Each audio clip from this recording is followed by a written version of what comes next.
ಕೆಲವರ ಮನೆಯಲ್ಲಿ ಪ್ರೇತ ಬಾಧೆಗಳು ಆಗಿರುತ್ತೆ. ಅಂದರೆ ಭೂತ ದೆವ್ವ ಪೀಡೆ ಪಿಶಾಚಿಗಳು ಮನೆಯನ್ನು ಒಕ್ಕರಿಸಿದ್ದರೆ ಅವರ ಮನೆಯಲ್ಲಿ ಅಥವಾ ಆ ವ್ಯಕ್ತಿಗಳಿಗೆ ಕಾಡುವಂತಹ ಅನೇಕ ಸಮಸ್ಯೆಗಳು ಇರುತ್ತದೆ. ಒಂದು ವೇಳೆ ನಾವು ತಿಳಿಸುವಾಗೆ ಇಂತಹ ಸಮಸ್ಯೆಗಳು ಏನಾದರೂ ಇತ್ತು ಅಂದರೆ ಖಂಡಿತವಾಗಿ ಹೇಳ್ತೀನಿ, ನಿಮ್ಮ ಮನೆಗೆ ಅಥವಾ ನಿಮಗೆ ಪ್ರೇತ ಬಾಧೆಗಳು ಆಗಿದೆ ಅಂತಲೇ ಅರ್ಥ. ಯಾವೆಲ್ಲ ಸಮಸ್ಯೆಗಳು ಆಗುತ್ತೆ ಮತ್ತು ಇದಕ್ಕೆ ಪರಿಹಾರ ಏನು ಅಂತ ಇವತ್ತಿನ ವಿಡಿಯೋದಲ್ಲಿ ತಿಳಿಸ್ಕೊಡ್ತೀನಿ. ನಿಮಗೇನಾದರೂ ಇಂತಹ ಯಾವುದೇ ಒಂದು ಸಮಸ್ಯೆಗಳು, ತೊಂದರೆಗಳು, ವಶೀಕರಣ, ಮಾಟಮಂತ್ರ, ಪ್ರೇತ ಬಾಧೆಯಂತಹ ಸಾಂದರ್ಭಿಕ ಪರಿಸ್ಥಿತಿಗೆ ಸಂಬಂಧಪಟ್ಟ ಹಾಗೆ ಸಮಸ್ಯೆಗಳು ಏನೇ ಇದ್ದರೂ ಶಾಶ್ವತವಾದ ಪರಿಹಾರಕ್ಕಾಗಿ ಪಂಡಿತರು, ದೈವಜ್ಞ ಗುರುಗಳು ಶ್ರೀ ಶಿವಾನಂದ ಇವರಿಗೆ ಒಂದು ಕರೆ ಮಾಡಿ ಎಲ್ಲ ಸಮಸ್ಯೆಗೂ ಪರಿಹಾರವನ್ನು ನೀಡುತ್ತಾರೆ.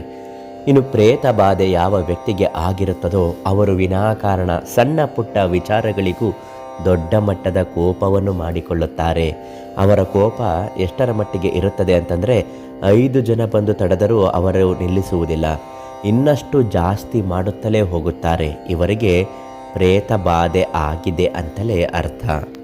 ಇನ್ನು ಎರಡನೇ ಕಾರಣ, ವಿನಾಕಾರಣ ಒಬ್ಬರ ಮೇಲೆ ಜಗಳಕ್ಕೂ ಹೋಗೋದು. ಯಾವುದೋ ಒಬ್ಬ ವ್ಯಕ್ತಿ ಕಂಡ್ರೆ ಅವರಿಗೆ ಆಗದೇನೆ ಇರೋದು, ಆ ವ್ಯಕ್ತಿ ಏನೇ ಮಾತಾಡಿದ್ರೂ ಅವರಿಗೆ ಸಿಟ್ಟು ತರಿಸುವುದು, ಅವರ ಜೊತೆಯಲ್ಲಿ ಯಾವುದೇ ಒಂದು ಸಣ್ಣ ಪುಟ್ಟ ವಿಚಾರಕ್ಕೂ ಕದನಕ್ಕೆ ನಿಲ್ಲುವುದು, ಇವೆಲ್ಲವೂ ಕೂಡ ಪ್ರೇತ ಬಾಧೆಗೆ ಕಾರಣ ಆಗುತ್ತೆ. ಯಾವಾಗಲೂ ಮಂಕಾಗಿರ್ತಾರೆ, ನಗು ಅನ್ನುವುದೇ ಅವರ ಮುಖದಲ್ಲಿ ಇರೋದಿಲ್ಲ.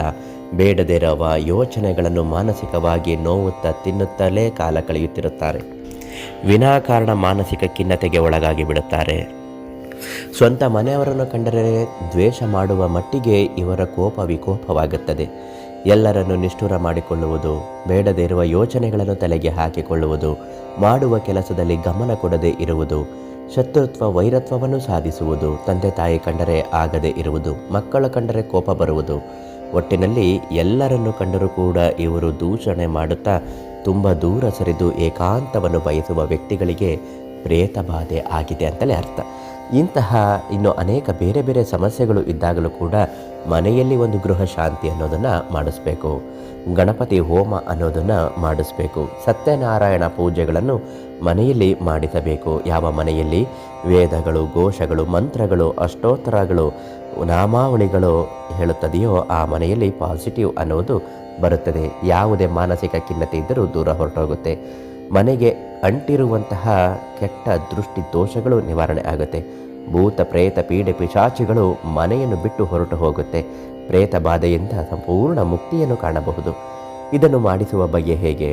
ಇನ್ನು ಪ್ರೇತ ಬಾಧೆ ನಿವಾರಣೆ ಆಗಬೇಕು, ಮಾಟಮಂತ್ರದ ಸಮಸ್ಯೆಗಳು ಪರಿಹಾರ ಆಗಬೇಕು, ಮನೆಯಲ್ಲಿ ಸುಖ ಶಾಂತಿ ನೆಮ್ಮದಿ ನೆಲೆಸುವಂತೆ ಆಗಬೇಕು ಅಂದರೆ ಏನು ಮಾಡಬೇಕು ಅಂದರೆ ಖಂಡಿತ ಹೇಳ್ತೀನಿ. ಅದಕ್ಕಾಗಿ ಪಂಡಿತರು, ದೈವಜ್ಞರು ಆದಂತಹ ಶ್ರೀ ಶಿವಾನಂದ ಗುರುಗಳು ಇವರಿಗೆ ಒಂದು ಫೋನ್ ಮಾಡಿ ಸಂಪೂರ್ಣವಾಗಿ ಸಮಸ್ಯೆಗೆ ಪರಿಹಾರವನ್ನು ನೀಡುತ್ತಾರೆ.